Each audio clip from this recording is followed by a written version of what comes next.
Well, this is Bud Evans, your old Montana redneck again. I'm just wondering about things. You know, there's a bunch of things that just flat make me mad. They make me angry. And I don't know what to do about them. There's probably nothing I can do about them.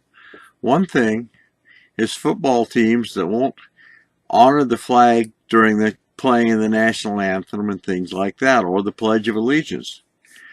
I remember when I was going to school, we said the Pledge of Allegiance every morning before we started classes. Everybody stood, put their hand over their heart, and repeated the Pledge of Allegiance. Don't think there was a thing wrong with that. My family dates back to the time of the Mayflower. Now, I don't know what to say about that, but we've been around this country a long time.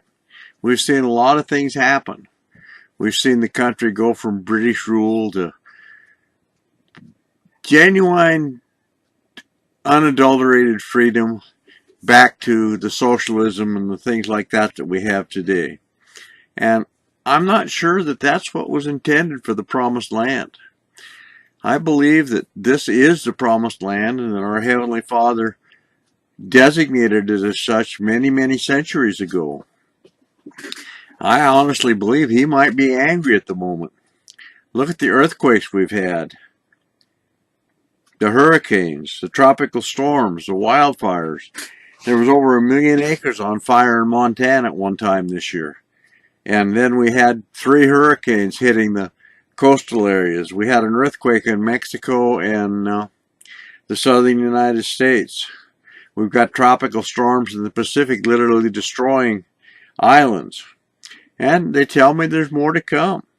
Then if you look at the earthquake prediction maps, the whole west coast looks like it could be one massive earthquake and just slide into the Pacific, although I doubt if that's what's going to happen. The old Indian legends say that about every 250 years there's a tidal wave hits there that wipes out most of the coastal areas. Well, we're long overdue for that. And the Icelandic geologists tell us that there's plates in the Pacific that are long overdue coming together that would cause that. So here we are. What are we doing about all of this kind of thing? Why do we live in the Promised Land? Because that's what it is. It's the Promised Land. Heavenly Father will not accept the type of behavior that's going on in this country today. 2 words have been eliminated from the American vocabulary: honesty and integrity.